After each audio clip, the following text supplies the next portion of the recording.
नमस्कार दोस्तों। सबसे पहले आप सभी को नवरात्रि की बहुत बहुत शुभकामनाएं। मेरी कामना है कि माँ दुर्गा आप सभी को स्वस्थ रखें, खुश रखें और ढेर सारा आशीर्वाद दें। आज नवरात्रि के अवसर पर आप सभी के सामने मैं एक सोचनीय विषय लेकर आई हूँ, जिसको शायद किसी ने ज़्यादा गहराई से सोचा नहीं है। तो चलिए शुरू करते हैं आज की बातचीत टॉक विद शाश्वती में। मैं शाश्वती हालदार आप सभी का स्वागत करती हूँ आपके अपने चैनल योर हार्टबीट्स में। तो चलिए शुरू करते हैं। मुझे आप सभी से कुछ बातें करनी है और मुझे उम्मीद है कि आप उन बातों को पहले सुनेंगे, फिर समझेंगे, फिर सोचेंगे और सोचकर आप कमेंट में अपनी राय देंगे। हमारे देश भारत में एक कहावत जारी है कि 12 महीनों में यहाँ 13 त्योहार मनाए जाते हैं, जिन 13 त्योहारों में से 2 तो नवरात्रि होती है, जिनमें माँ दुर्गा या कहें कि स्त्री शक्ति या नारी शक्ति की पूजन की जाती है। हमारे घरों में भी कहीं पे अष्टमी तो कहीं नवमी के दिन पूजन की जाती है और इस पूजन में कन्या पूजन को अधिक महत्व दिया गया है। कन्या पूजन में हम कन्याओं को पहले निमंत्रित करते हैं, उन्हें फिर आसन पर बिठाते हैं, उन्हें भोजन कराते हैं, तिलक लगाते हैं, चुन्नी ओढ़ाते हैं। इस तरह से माँ दुर्गा के पूजन का समापन किया जाता है। फिर उन्हीं कन्याओं के साथ कोई दुष्कर्म कैसे कर सकता है, जिन्हें हम नवरात्रि के समय माँ दुर्गा का रूप मानकर घरों में पूजते हैं, उनका पूजन करते हैं। उन्हें कोई बुरी नजर से कैसे देख सकता है। बाहर तो बाहर, पर घरों में भी लोग अपने घर की बहन बेटियों को नहीं छोड़ते। अब शायद इस बात का आपको बुरा लगे, आप नाराज हो जाएं और कहें कि हमने तो ऐसा नहीं देखा। पर आपने नहीं देखा तो इसका मतलब ये तो नहीं कि ये बात झूठ है। कहीं ना कहीं यह बात भी सच है। हमारे देश में धीरे धीरे डोमेस्टिक सेक्सुअल हैरेसमेंट के केसेस बढ़ते जा रहे हैं। बस ये केसेस रेप केस की तरह बाहर नहीं आ पाते, इसलिए हमें पता भी नहीं चलता।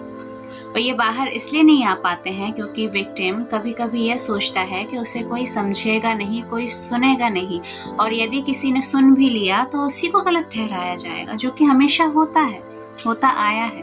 क्योंकि परिवार की मान की सम्मान की रक्षा करने के लिए उस लड़की या उस विक्टिम को हमेशा चुप करा दिया जाता है इज्जत नाम की कालकोठरी के अंदर। अगर वो हिम्मत करके बोल भी देती है तो उसकी आवाज को हमेशा के लिए दबा दिया जाता है, उसी को गलत ठहराया जाता है, उसी को दोष दिया जाता है और इससे परिवारों की सो कॉल्ड इज्जत बच जाती है। इस टॉपिक पर आवाज उठाना तो दूर, कोई इस टॉपिक पर बात भी नहीं करना चाहता। कोई विक्टिम की बात सुनना भी नहीं चाहता, क्योंकि उनको अपनी सो कॉल्ड इज्जत जो बचानी है। और दीवारों के भी कान होते हैं हमारे देश में तो।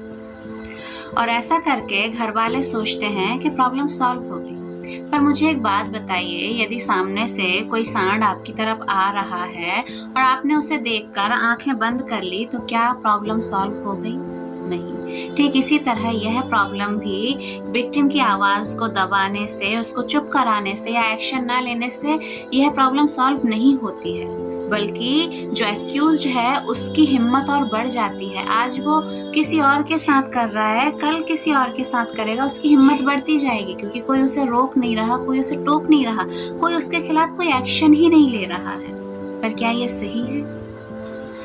हम चुप रहते हैं, हम आवाज नहीं उठाते, हम आंखें बंद कर लेते हैं यह सोचकर कि दूसरों के घर की बात है, दूसरों के घर में आग लगी है तो हमें क्या, वो संभालें। पर आप ये बताइए कि दूसरों के घर में जो आग लगी है, क्या वह आग कभी भी हमारे घर में नहीं लगेगी? यदि दूसरे के घर में उनकी बेटियां सुरक्षित नहीं हैं, तो क्या हमारे घर में हमारी बेटियां पूर्णतः सुरक्षित हैं?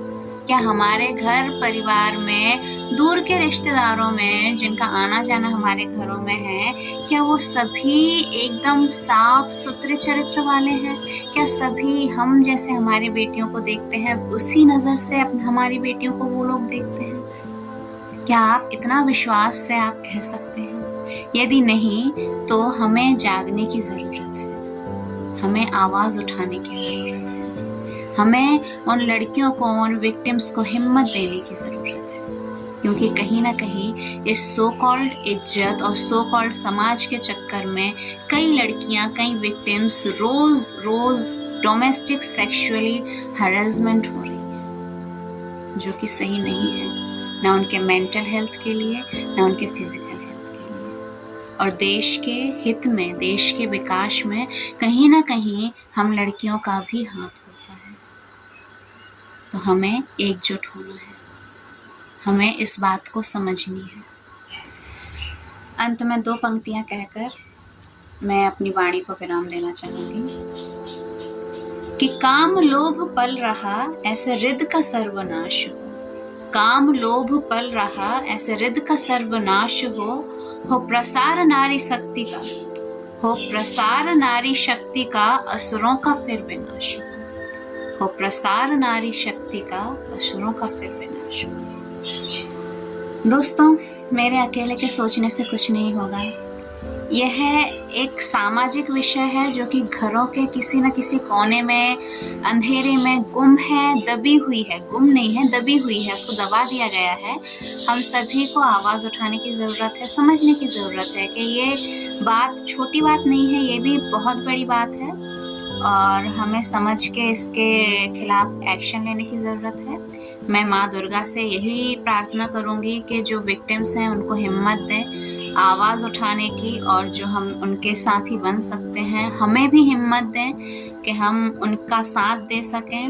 और बस इसी के साथ आज की बातचीत को मैं यही विराम देती हूँ। नमस्कार, शुभ रात्रि।